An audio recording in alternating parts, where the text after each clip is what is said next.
Hello, hello, mi gente bella, beautiful people. Welcome, welcome to another edition of Santana Says, where we talk about everything from roadblocks to relationships, everything in between, and the overall journey of a life. I'm excited as always to bring you another edition of the show, but also y'all know me in the months, we've been kicking it with the months. So I'm excited that y'all have been rocking with me and indulging me in all things awareness. It is actually Mental Health Awareness Month. If you know May, then you know that's what it is. So I am super excited for that.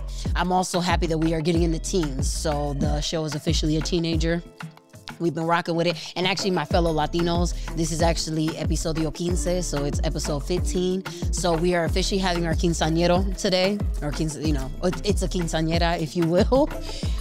So that is happening. I'm super excited that we're getting up there. For those that have been supporting, y'all already know, I appreciate you so very much, but also just for us being able to continue to grow things with one another during this first season together. But with that being said, mental health, I want to have not only a conversation about mental health, but I want to have a real heart to heart about mental health. So, because first of all, what is it? I feel like we hear, the typical things like it involves self-care. It's, probably going to therapy if you've never done it. It's, coming to terms with certain things. There's just a lot I feel like that goes into mental health. But I feel like the primary thing that we don't give enough attention to, and that we don't have enough, I think that we could always stand to, do more and give more effort into is really just the relationship we have with ourselves and our own mental health. Not necessarily what we're hearing from others, but what exactly are we talking about with ourselves? What are we saying to ourselves? And how do we see our mental health going for ourselves? And where do we see ourselves going in the future? What kind of mental health goals do we have? And just where are we?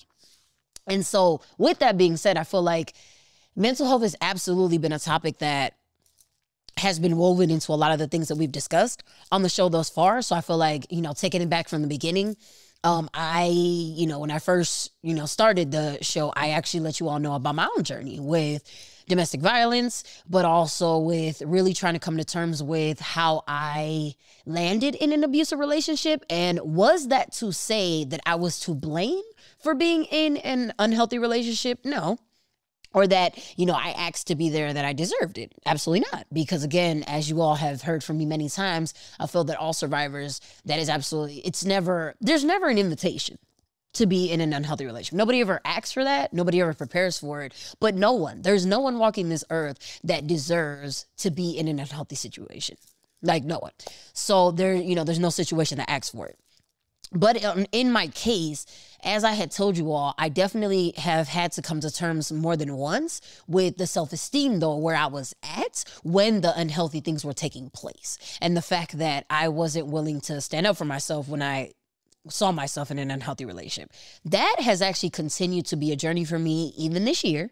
And so I've been actually having a lot of, I've been having to do a lot around it. So it's been journaling, praying, having conversations, with others as well as myself, consulting with other professionals, other people in the field, with friends, with family. And I just feel like I've been realizing there's never been made more clear how much mental health is an ongoing process than with all these different things I've had happen. So I actually have loved even adding on the podcast this year. I was really happy to have that on. It's actually become a new part of my self-care. I love coming on here. I love having conversations with you all. It's just not only just a great thing to be able to do, but then it's just something I love being able to pour into. So it makes me feel super vital. I love doing it. I actually just completed, outside of my podcast, I actually just completed an interview with NASCA not too long ago. So they're also the National Association on Child Abuse. And so we also had, and it actually happened to be last month during Child Abuse Prevention Month, but I was able to complete an interview with them. And anytime I get to do that, I really do love it. I just love it. I can pour into it, feel like my passion is ignited, and it's just such a great experience for me. However, I have also been coming to terms with relationships. And so it has not been easy seeing that, like, I'm proud of myself because there have been some friendships that I got rid of, like in and all that. But I also have talked to y'all as a single person. And here's the thing. I am not going to be the person today that is going to tell you, like, oh, being single, not that it doesn't have its benefits, because it does. But I want to have the real conversation about how, like, okay, but doesn't it also get lonely? Because it does. And so I'm going to tell you right now that as a single mom, as the woman warrior, as all of those things, yes, I feel all of those things. And I feel like I would love to talk to those, fellow people who also feel empowered, but I don't want to skip over the reality that being single is hard. It is. And I'm always reminded of it. I remember even being on the NASCA episode and they were like, oh, and so are you in a relationship? And I didn't necessarily feel like they were saying I had to be in a relationship, right? I think they literally just wanted context, like, where are you? Is that part of where you're at in your journey and all those things, which I appreciated. But it was funny because at the same time, I felt like how many times does society do that to us too, right? Like when we're single or we're asked like, well, why aren't you though? Like, if you have all this success and you know all these great things about a relationship, then why aren't you in one? And so like, I feel like, or, and even if you're not somebody that's sought after for a certain topic, I mean, how many times have you been in a certain place in your life and been questioned about it? How many times have you felt invalidated for where you are instead of just being celebrated for your existence? Like how many times has that happened to us? And I just feel like that was one of their moments where I was reminded of it, just because I would say that I do enjoy. I've actually it's been an incredible journey being single though. I will say that at the beginning, I would have wanted anything but to be single. Like when I had first gotten out of my unhealthy relationship, one, because I wanted to avoid all of the feelings I was feeling associated with the breakup. But then I think too, I was like, oh, I would really love a companion, but in the form of a distraction. I would really love to not be thinking about all these things. And I would love for them to occupy my free time and for me to be able to pour into that versus face what I got going on. That was honestly what I wanted. And so I'm very glad that I did not jump right into a second relationship, because that was actually great advice from my therapist. She was like, you might need to take some time off, and like, maybe give yourself a year, honestly, before you just jump into something else and then potentially just continue the pattern. And I was really grateful for that advice, because I really feel like we do have a lot of potential when we're in vulnerable situations to really continue the unhealthy pattern, without realizing that we're not even giving ourselves an opportunity to break it and really to face it. So when I did that and I forced myself to have to face what was going on, I realized that I really am no longer looking for the same type of person, and there's nothing wrong with that. And so like what I really want in a relationship now looks so much different than what it looked like years ago, And so I definitely want a certain communication, to be present, and also for a person to have the capability to do it. So I really feel like I can't tell you how many ghosters I have talked to who they might soft ghost y'all, or they might, do it full force. But I will tell you right now, for those who are not familiar with the term, ghosting is when a person essentially disappears, like good old Casper over there. But, the ghosting term means that, like someone that doesn't exist, they cease to exist. And instead of being a person in your life, they're now a ghost. Like, you celebrate the memory of who they once were. And I do think that as somebody who has, and actually, you know what? I'm guilty though. So I also want to be clear that I'm guilty of having done it in the past. I have worked on this, you all, but I don't mind admitting that I have ghosted people before. And I would say that as the recipient, it ain't fun. Like when I did it, I wasn't thinking about whether or not I was impacting that person. I was done with them. So I'm like, you know what? I'm done. Sometimes I would try to explain myself and say like, oh, I don't feel like we line up. But as soon as like either I didn't want to have the conversation, or as soon as I felt like they didn't understand the conversation, I would just leave. And so I've done it many times. Again, like I said, work in progress. But as the recipient of it, it's definitely very hurtful, because I feel like, especially when you think you're going in a certain path with someone and then all of a sudden it ends, like it's hard. How do you really grieve something that you don't even get to have closure on, like when you don't even know how it went. So I can definitely say that that's, been a process for me, what I am grateful for is that I have met a lot of great people. So like I am single, but it doesn't mean I haven't dated. And I feel like along the way, I have definitely met qualities of different people that give me hope that my right partner is still out there. You know what I mean? And that there's nothing wrong with me taking my time to find that person. And the thing is, do I want to settle? Where I'm currently at in my life, settling, not an option, y'all. I'm not, like so serious about that. Not playing. Like, I don't feel like with all the things that I'm currently setting up for myself, with all the ambition that I possess and with all the work that I've done on myself, like, and continue to do, would I really want to be in a situation with anyone, any type of relationship where I'm not excited about it? No. I really don't. And like, I feel the same way about my friendships. And so I've been very intentional about, who is in my life. And the thing is, I don't know if we've heard that like your time really is precious and, it matters who you give your energy to and all of those things. Y'all, I want to echo that. Like, I don't think I realized how valuable my time was, because here's the thing.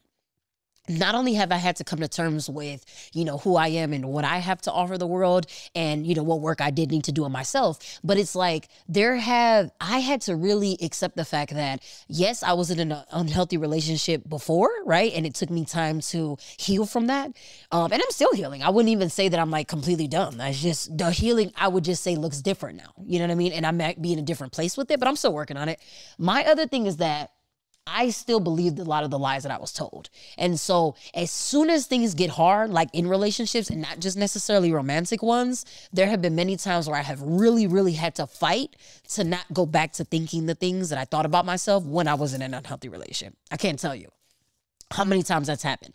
I would immediately, or even if something just difficult occurs, right? Like if there's a lot of like bad happening to me, I'm like, you know what? This is exactly what I'm talking about. Like, I don't even know what's the point of working on these things. And like everything is it's just not going to work out for me, because clearly nothing is meant to work out for me, and, nothing is ever supposed to go right. I can't tell you how many times that's where my thoughts went and how often I had to like talk myself out of that. And that is why I'm grateful for the people I have in my life, because when I brought that to them, they were able to tell me, girl, you crazy. Like, relax.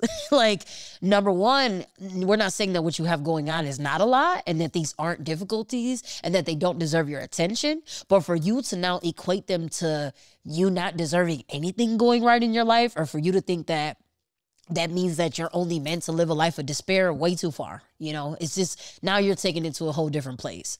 And to be honest with y'all, that is, like I told you, definitely something that I've been grappling with, but also I had a very interesting journey with grief this year too, and so I'm pretty sure I alluded to it on several episodes, and on the last episode, you all got to meet the woman who actually facilitated a grief class for the students at my school, because we all lost a student together. And so that was one of the hardest losses for me, because I have lost family members before. But the family members I have lost, at least in my case, were older. They had lived pretty full lives. I feel like they were ready. You know what I mean? Like, I know that's a weird thing to say, that like, can we actually be prepared for death? But I think in their cases, I don't feel that they had any regrets. I really don't. And I also have the blessing of a grandmother on my mother's side who is over 100 years old, y'all. Still kicking.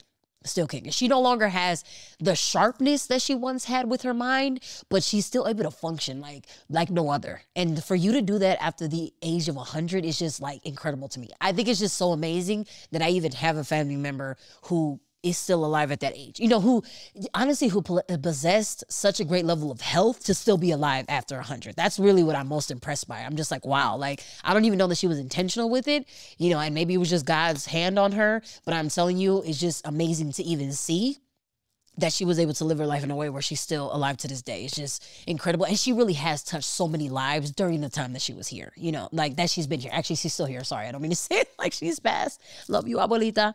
But I just am just saying that she has already provided that kind of impact. And I just feel like with a lot of my family members, that was thankfully what I did feel. I did not feel that there was regret there. When I lost the student at my school, however, that was so rough. It was rough because this student was 15. Okay, not 100. Not close to that, not 60, not 40. It's even tragic when we hear about like people in their 30s, which is where I'm at, when individuals in that age group lose their lives. But 15, y'all? 15?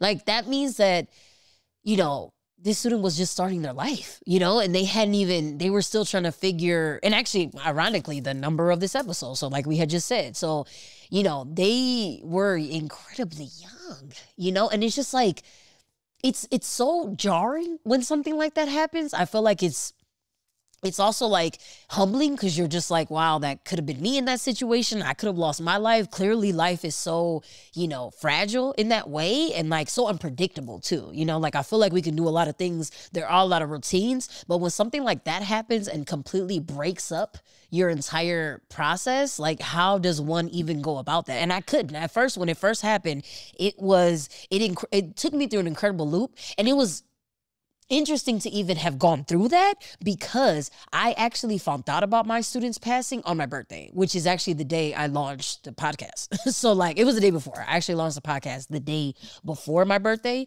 since it was a Friday. But I learned about this student's passing the very next day on my birthday.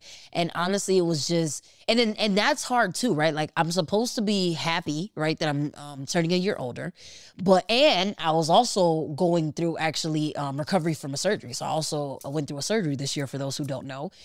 There was actually, thankfully the way the show is set up, there was no interruption as far as those are concerned because I had already done some recordings, but at one point in time, I was out of commission for a while. I had actually had a surgery, and my first very major surgery, hopefully last, but I was recovering from that. So I'm already having conflicting feelings on my birthday because I'm not able to do all the things that I want to do because I'm recovering. I'm also, trying to celebrate the fact that I am a year older. And, for some of us, birthdays can be great. For some of us, you're like, oh, I wish I was, further along in my life. Like, or maybe you're single and you're like, oh, I wish I was celebrating with someone else. Like, it can already bring up a lot, or it can be a great reminder, right? Of like, look how far I've come. Like, wow, I've actually done a lot this year. And like, now I have a new opportunity to start it all over again and do it, a fresh start. So it can bring up all these different feelings. But for me to then wake up that morning and hear the news that this student who had actually gone missing not only didn't return home, but is no longer returning anywhere, like to this world, that definitely isn't the type of news I want anyone to have to experience. But then what I subsequently found out was that the way this student passed, there was another student in our school who had a hand in it. And so I heard, that it was accidental, but in the process, there was another student in our school who played a role in this student's death. So you have two students now. You have two students. You have one, I'm grieving the loss of that one student and how they're no longer here. And then I'm also grieving the loss of the other student who now is facing a case because of what happened. Because regardless if it was an accident, there's still a punishment that has to be served and given up to that person. And so they were both gone. And then our students obviously felt very similarly. There were some students who were quick to judge, the other student that was involved in the death. And it was also, I think it was helpful to their process because when we face something big like that, and something like that occurs, is that we want to actually put the pain somewhere, like it's more helpful if, instead of us having to carry it, if we could put it on someone else, if we could literally give it away to someone else, but if we don't have to carry it ourselves, if there's a way to do that. And I think for a lot of students, that is exactly what they did in basically not necessarily weaponizing the student, but turning that student into the villain. And I'm not saying that the student wasn't at fault, but even without knowing further details, I saw many students become angry immediately, and pass judgment very quickly, and the same thing happens with other people that were outside of it. And it was just really hard to sit with that and see the struggle that it caused. But it made me really look at mental health that way too. Like, how often do we find ourselves with these conflicting feelings and we don't know where to put them? We don't know what to do with them. And we feel like almost to blame for having them, And I think that that's been my biggest thing with a lot of the things that we brought up on this show, is that I just wanted to be clear that we are allowed to have feelings no matter what they are, and like whether they're in agreement with one another or not. Like, we are absolutely allowed to have whatever feelings we have at whatever time we have them and however it is that we're having them, and they're not always going to make sense. They're not always going to make sense, especially if you have faced some kind of trauma and some kind of abuse like I have, and like many others listening probably have. The thing is, it's not going to ask permission. Like when grief comes up for you, when the pain wants to revisit you, it's not going to ask you like, hey, is today a good day for me to interrupt your whole life cycle and let you know that I need to breathe, right now? Like, pain doesn't do that. Pain does not ask for permission. Grief doesn't ask for permission, and it certainly doesn't follow a linear path. I'm sure many of us have heard about that, but it definitely takes, its toll in the different ways. And so because it doesn't ask, for access to us, we're not going to be able to just prepare. We're also not, because with anything else, that's always what's great about it. Like if somebody's coming over, I would hope that they would let me know and not just pop up at my house, because if they do that, how am I supposed to prepare for their arrival? Like, it's going to be super jarring, but also like their experience is probably going to suffer because I wasn't prepared for them to be there, and I might not be able to receive them in the way that they would like. And honestly, what's really going to happen if somebody just pops up on somebody is that they also might be disappointed, that like they're not getting the response they wanted when they did ask to come over. But our emotions, they do that too. And so like they don't necessarily ask, and we're not always able to be prepared. Sometimes we are, right? If we really take time to become more aware with ourselves, if we provide certain avenues and opportunities to get to know our feelings. But most of the time, we don't always know. And especially when we stay busy, y'all. And I feel like I really want to speak especially to people who, because again, I'm only telling you this because I'm guilty of doing the same. Those of us that stay busy, right, and try to distract ourselves and are always booked up with a lot of things, if we don't give our feelings any opportunity in that schedule, like that we book up, the feelings are going to find a way to escape in there, And so sometimes that can show up in many ways. It can show up in built up frustration, right? That we all of a sudden displace, that we don't even know where it's coming from. And all of a sudden we like snapping at people and we don't know where that's coming from. It could definitely show up in sadness. All of a sudden we're like feeling this like low feelings and we're like, all right, where did that start? Because I was doing pretty good. I'm not sure why all of a sudden I'm feeling like super down. But it also can show itself in illness. And so I think what we got to keep in mind is that this is all absolutely intertwined. And so if we don't take care of ourselves on the emotional side, it's going to show up physically too. I can tell you, I'm letting you know now that there have been days where I had to take off like from work or it took up my entire weekend. Like there have been times where my body has absolutely bit reflected where I was emotionally. And when I was not taking care of myself and I was like going past the point of exhaustion, it showed up. And actually recently that actually occurred to me, especially when I was preparing for the memorial of the student. And I really had to realize like, see, you're doing a lot right now, and you're going to have to slow down. And it's like, I know I've heard from a lot of people that were like, okay, but slow down. Like, who has time for that? Like, I got bills to pay. I got things to do, and slowing down, that is absolutely not an option. And I hear you, because I'm definitely a person, y'all heard it, single mom. I mean, I ain't got time to just be letting somebody else take care of certain responsibilities for me. Nobody else is going to do that for me. But I can't also afford not to check in with myself. And so I've really had to challenge myself, especially this past year, to really listen to my body when it needs rest, and to really listen to my mind when it's racing and these thoughts, I have to put them somewhere. And I think too that with that being said, and how I said that there needs to be platforms and opportunities for you to explore all of that, we have to have those in some way. And so, if you're a spiritual person, I feel like then that means, reconnecting with, whatever your higher power is that you believe in. If you are a person that meditates, or if you've never tried it, I feel like you got to at least give yourself that opportunity to try, because it's like, the thing is, we may be holding a lot of thoughts in our mind, but because we're often distracted, because we're often busy, how is it that we're going to hear them though?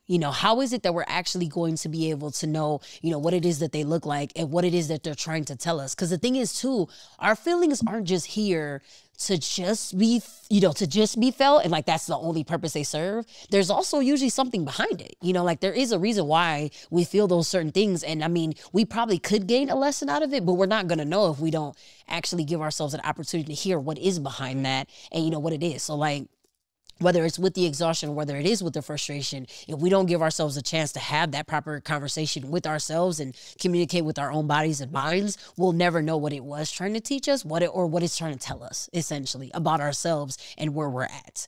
And that definitely happened to me many times. Another time that it was especially helpful for me was on the walks that I take. And so during the pandemic, that was so difficult. Like being at home, I hated it, y'all. I was not a fan. Y'all work from home people. That's what's up. I'm glad y'all was able to, turn the market in that way and y'all could do that. I don't like it, me personally, because I like the separation. Like I like to go to work and work there. I do not like having work at my house, but that's just me, right? Just personal preference. But I like to have that. But so when I was at home and I didn't have that, like I wasn't able to say, well, guess what? I don't really like this, y'all. Like, could we, I want to go back in now. I couldn't say that. I wasn't able to ask for that. So I really had to walks became my thing. Like I always like being outside, taking nature walks, whatever. But I'm telling y'all, no, like it was my sanity because it gave me time to just be outside. And sometimes like I'm telling y'all, like going back to when we talked about the gratitude episode and sometimes going outside. And I even hear like the joke people say to people, like when people are really upset and they're like, maybe you need to go kiss some grass or do something. I've heard that joke thrown at people before, but it's like, the thing is, I mean, we say that and we may joke about it, but the thing is there's nothing more grounding than really able sometimes to just get some air, like in real air, not like fictitious air like that, you create or air that comes from social media. That's not it, y'all. Like, yes, with social media, we're going to be able to distract ourselves. I feel like it can connect us to a lot, but at the same time, it's not always going to feed us everything that we need. I think that it can definitely help. But there's nothing like feeding yourself the way that you can. And I feel like that's been incredibly beneficial for me to just do that and get in touch with nature. And another reason why is because I feel like it's already hard living in a society where, again, like I told you, competition is the main thing. We are in a capitalist world. We're always, our productivity is tied to our value is tied to our productivity. We're always told that we need to work harder or do more or like perform, on a high level. And when that's everything that you hear, being able to rest is a radical act. There are people that actually, that is their whole stance, is that you should do the radical thing of actually resting, and you should do the radical thing of actually taking care of yourself. And I think that that's incredible to me to hear that those are radical concepts. Taking care of yourself is something radical, like self-care is radical. Actually living in a true democracy is radical.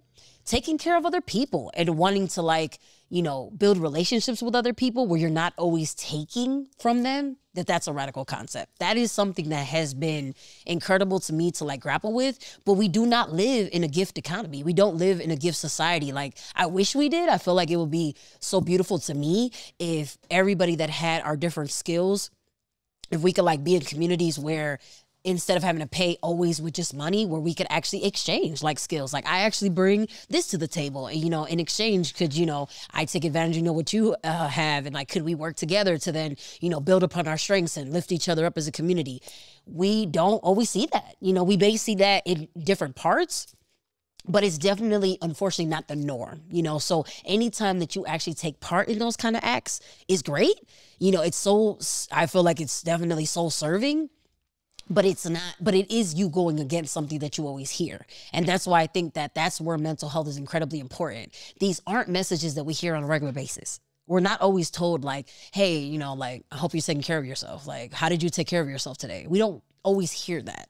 We're not always asked that. We certainly are asked, how are you? How are you doing? And we might give a very brief response, I'm doing okay. I'm saying? I'm doing good, staying busy. I always feel like that's the number one response I hear is staying busy, staying out the way, doing me or, doing whatever it is. But how often do we actually get a chance to give a real response? Actually, I was struggling a lot last week. Can we talk about that? Actually, it was hard this morning to get up here, to get here, because it actually things have not necessarily been going my way. And I feel like that's something I want to make sure is said, is that toxic positivity is a real thing. And I feel like you're not always going to hear from me as the person on this show who takes such a strong stance against violence, who is such a strong supporter of self-empowerment and supporting one another and loving one another. You're not going to hear from me that everything is always going to be great, y'all. And if y'all just believe in yourselves, it's going to be it. Absolutely not. No, things are difficult. Especially when we live in a world like we do, and especially when we have the certain struggles that we have. So I don't think that we're going to do ourselves a service by saying that things are just always going to go well. We simply need to challenge ourselves to only see the positive. No, I think that we need to be real with ourselves and acknowledge the negative when it happens, but equip ourselves with resources when it occurs. And whatever that may look like. If that is a therapist for you, then that's great, right? If it's just, praying for you, that's amazing as well. If it's simply sitting in silence in your house, if it's also not sitting in silence, because on the flip side of that, you need to turn some music on and be able to do what you need to do, but disconnect and connect with yourself. Disconnect from the world, but connect with yourself. I think that we can't do that enough. And I feel like nobody knows you better than yourself. But a lot of times we treat ourselves like strangers. When is the last time you took yourself out? You know what I mean? When is the last time you bought something for yourself that had nothing to do with your job, or like that was for your household? When did you do that? Like, when have you actually like celebrated what you've done, and like also been happy about the victories that you've had, whether they were big or whether they were small? Have you taken time to pause and be like, damn, I'm really doing this? Like, the thing that I really was like working really hard for, I'm doing it now. And I really want to congratulate myself for that, because, a year ago, I wasn't doing this. And I had a vision that this is where I wanted to be. And now I'm finally doing it. And like, I'm glad. Or if on the flip side, right, you're looking at your life and you're thinking like, there are places that I'm not at and I wish I could be there. Please don't let it be that you're not there because of yourself. Because I can tell you that as someone who has done that, I want to make sure that it's being said to you, you do not need to do that. You do not need to keep doubting yourself just because others have, or because others have told you that. I am definitely a person who heard those kind of messages. So I really had to work hard to not believe them for me to be standing here today now and talking to y'all today. Like, I had to really work through that. And like I told you all, just because I find myself not in a relationship, which many people ascribe to value and all those things, I have to remind myself that I still have value. I have to remind myself that I still have worth, and that no, it doesn't have to be tied in a romantic relationship. It doesn't have to be based on the number of friendships that I have, or, or where I'm at with different things. What it looks like is I'm really proud of myself because I love me now, and I can say that with confidence, and I'm not forcing that. I actually love the person I am. I love being able to spend time with myself when I have that opportunity. I love like the relationships that I'm forming with my family, and I love how my family sees it. They see the change in me, and they make mention of it. And it's no longer something that they're making fun of me for like it was in the past, but that they're actually celebrating. And if anything, they're seeing it as an example of things that they would like to aspire to do. And it really has had a ripple effect, like in a lot of the relationships I had. Little by little, I have seen it trail out, and now I've seen changes happen. And they did not happen overnight. So that's the other thing. Like, of course, these things absolutely take time. They're not always easy, but they are so incredibly worth it, y'all. I have definitely seen it in my own work, and it is something that I'm constantly having to remind myself. And I have loved seeing it, in my own self, but then definitely with my kids also. And again, like I told you, not just the kids that, that I got to introduce y'all to, my little babies, but also the ones at school, and even as recently as today, I was having a conversation with a student who was just letting me know that they wanted to be able to they wanted to take a mental health break. Like, they have certain family members that they go with them, and they often are able, when they are with that family member, they feel great. They feel validated, because unfortunately they don't have the best relationship with their parents. And so, it's really difficult with their parents. The parents, have their vices. They don't always pay attention to what's going on. And really, and this isn't just unique to this student, but just many students I've talked to, they're being raised by unhealed parents. I mean, that's really the reality of it, who mask a lot of their issues with, whatever it may be, alcohol, drugs, whatever it might be the case. But this particular student knew what they needed, but didn't feel like they deserved to actually take advantage of it. So they were telling me, they were like, yeah, there's this one person, but, I don't want to bother them. They got a lot going on. And I was like, wow, who told you that? Like, who told you that you were bothering them? Like, who actually let you know that you're getting in the way and that you don't deserve to talk to them?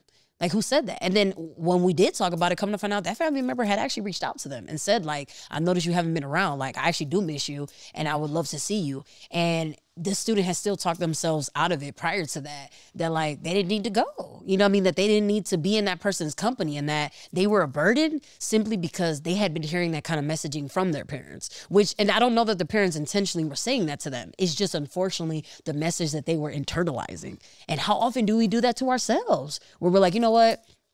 I do need help, but I'm not going to ask for that right now. You know what I'm saying? I'm not going to ask because I'm good. You know what I'm saying? I'm straight, and I know for damn sure I don't want to make it seem like I need somebody else to assist me. Who doing that? Like, I'm not going to be the one to do that. I'm not going to be the one to admit that I'm in a vulnerable place. Like, we put that to the back burner, and then the process, we just make it worse. You know what I'm saying? For ourselves. Because now we not only still feeling those feelings, but now we got to do everything by ourselves because we already made it seem like we're too good to get that kind of assistance. Like, we're never too good to get that help. We really aren't. And that's not how humans were meant to be. That's why I was saying that I would love to eventually live in a world where We support one another. We do more because that's actually how we were made to function, y'all. We were never meant to live like in solitary. That's why those who are in prisons in solitary confinement, they often do not come out of that okay.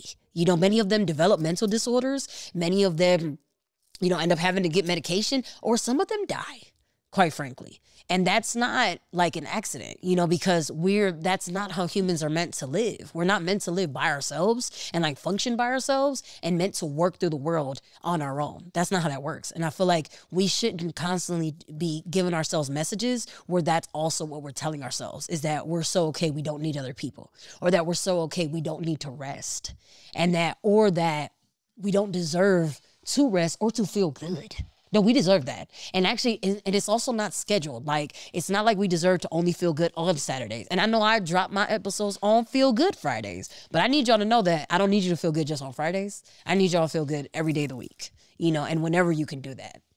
And whenever you can find that, and whenever you can build that for yourself, I definitely want you to be able to do that and find what that is. And so I definitely want to put that challenge out there to anyone, you know, that wherever you're at with your mental health journey, please recognize it, but also please give yourself permission to then explore the options around it and what is going to look good for you. Because obviously whatever your process is not going to be the same as someone else's.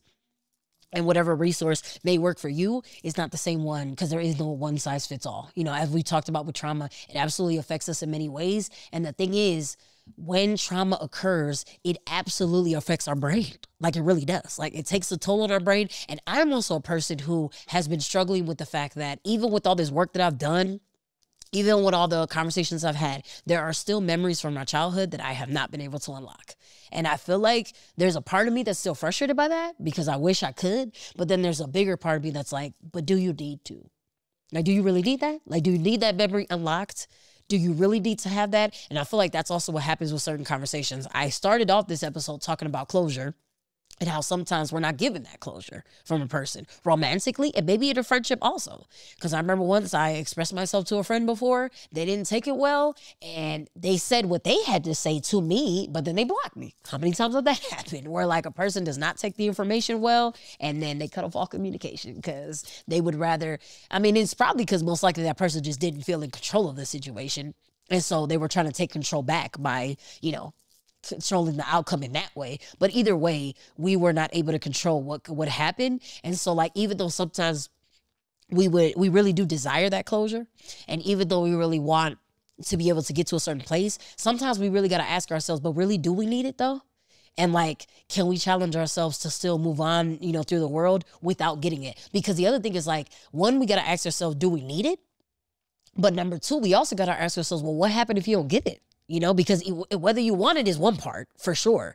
But what if you're not able to? Are you going to be able to function without it? You know, and hopefully the answer is yes. But if it isn't, then let's explore that. You know what I mean? And let's find out what looks like, you know, what does that look like? Because we want to make sure that we're able to still gain success. And so for those who have also, like I said, faced trauma, please know that your brain is out here. It's got your back. You know, your brain got your back. And that's why, you know, it helps you in the way that it does, and it protects you.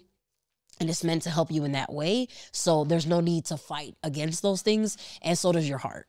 And so you know your own heart, you know where you are with different things. And I want you to always be able to honor that part of your process and be able to move on through this world in a way where not only you're honoring where you're at, you're listening to yourself for what you need, and you're responding to it in a way that you deserve. So I definitely want to make sure that, you know, you all do that and that you take that challenge with you. But also with it, it's been a while, y'all, as far as the, you know, like reading y'all a little poetry, a little something. So I have one for today, and it's called Broken. And so, how scary is it to admit that you're hurting, that you're scared and lost your own way? How scary is it to strip naked and roam the streets with your insecurities, to wear your fear openly instead of hiding behind it, hoping it'll tell you what to say? You lost your voice a long time ago when using it led to punishment and pain. You lost your voice screaming for the right person to find you, but no one rescued you or gave you directions to get away. You were left to deal with your own misery. You were left to find your own escape. You believed things would never get better. You didn't believe you deserved to be happy again. The pain kept you company, kept you hostage and kept you locked away. That pain helped justify the lonely suffering. You fueled that pain each and every day. Until one day, it was finally enough. Your desire to gain freedom became stronger than your desire to stay in pain. You slowly began moving towards happiness. You started placing love behind your own name. You let those tears finally fall from your eyes and release that breath that was trapped so deeply in your chest. You allowed your heart to become lighter by carving away at the years of unspoken stress. You started to look towards the future with optimism because you finally chose yourself. You looked in the mirror and finally smiled a real smile because the person staring back at you was trying their absolute best. You carried the weight of your pain and your past until you finally decided to leave it behind. You finally decided that life was worth living, that life could actually be fulfilling and kind. You decided to break through the chains of abuse and put on the wings of freedom. You understood that it wouldn't be easy and that tasks would still be hard, but you knew your new life wouldn't let you down. Your new life would help you move past being scarred. And a new life can still be scary. A new life can also carry fear. But I'll take this life over the old pain-stricken life. And at least in this life, I can use my own faith to steer. So with that, I appreciate y'all for indulging me in yet another episode, another conversation, but also just another dive into, where we are. And, again, wherever you are with your mental health, please know that hopefully, if I'm part of your journey as well, and if I can always be a resource, I'm absolutely here for you. And I'm always glad that you are taking the time to listen to me here and, wanting to find more about yourself. And, we're both on this path of self-discovery. So I just appreciate that, we can do that together. And if there's any way we can grow that conversation further, please always feel encouraged to reach out. And please know that you could find the show on any, platform that you can, but just also if you ever want to connect on social media, again, it's Instagram, Santana Says with 1_, or you can find me on Facebook as well, Santana Says on there. But also if you just want to keep tuning in, tune in every other Friday because we're going to bring you some other feel-good episode, a little something, but we're going to keep with mental health during the next episode. And then I got a little surprise for y'all in next month. So, stay tuned. Let me know your feedback, how you feel about everything going on. And, please feel encouraged and please know that you deserve all of the good things. And I appreciate you for being here with me today. Thank you.